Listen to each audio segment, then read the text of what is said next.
Hello everybody, my name is James, hope you're doing well and welcome back to another video, and today we're going to be talking about Red Bull's upgrade plan for 2025 as well as grid penalties.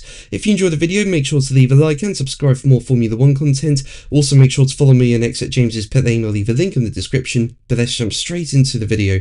So let's start with Red Bull, and as we know, they've improved their car a lot in the second half of the season. I mean, since the summer break, they've been bringing a lot of upgrades to the car, and with that car improving, Max Verstappen has managed to bring himself into title contention. I mean, if you look around the summer break, Verstappen was nowhere near the lead of the driver's standings. He was around 100 points off it, but with 4 rounds remaining, Verstappen is now just 36 points off the lead in the driver's standings. Now, as we know, new regulations are coming into play in 2026 with the rules changing around the power unit and the chassis, and as a result, other teams have decided to stop developing in 2025 and switch focus to 2026, and among those teams is McLaren, whose 2 drivers, Lando Norris and Oscar Piastri, are in a title fight with Verstappen. However, Red Bull team boss Laurent Mekies has acknowledged that while his team's new parts will have no direct impact on the 2026 car,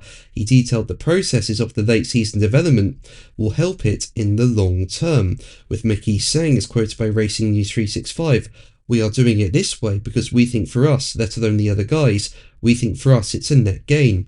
We validate our approaches and hence we apply it for 2026. If we thought it would compromise it, we would not be doing it. We know it's a price to pay, we think it's reasonable, and we think it's worth it." Now, with 4 rounds to go, the driver's title is all to play for, I think. I mean, who would have thought that? Going into the summer break, it looked like the title fight would be between Norris and Piastri. But as I say, since Red Bull have improved that car, Verstappen has brought himself into title contention. And I think Verstappen does have a chance of winning the title. I think Norris and Piastri are still in the best position, but Verstappen is doing such a good job that you can't rule him out, I think. Now, as the F1 title battle moves towards the closing stages, the risk of engine penalties does loom for the title contenders. Basically, at the start of each season, the FIA informs the teams how many of each part of the power unit they are allowed to use over the course of the season, and any car that goes above that limit will receive a penalty. And for 2025, a driver can use 4 internal combustion engines,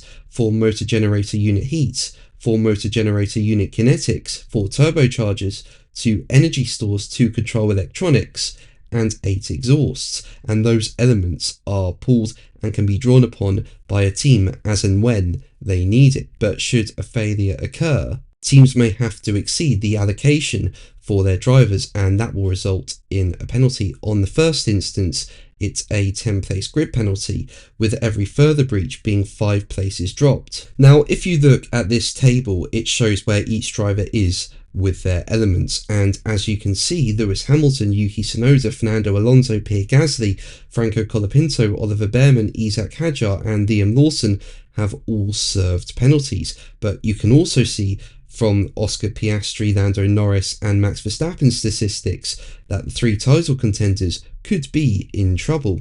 As you can see from the table, Piastri, Norris, and Verstappen are at the limit for each part aside from the exhaust, and when it comes to the exhaust, Verstappen has already reached 7 with 4 races and a sprint to go. Meanwhile, Piastri and Norris are both on 3, so McLaren are in a better position when it comes to the exhaust. But of the 3 contenders, it's arguably Norris who has the greatest cause for concern, because he recently suffered a DNF. This happened in Zandvoort, with his car coming to a halt with a few laps to go. Now, it's since been revealed that this was an oil line problem, and the discovery that it was this, rather than anything that involved a power unit failure, will be of some consolation for Norris. However, the Dutch GP power unit had to be evaluated to see if any damage was done by what happened and whether or not it could be returned to Norris's pool later in the season. And it's not clear whether Norris has a full complement of power unit elements in his pool still,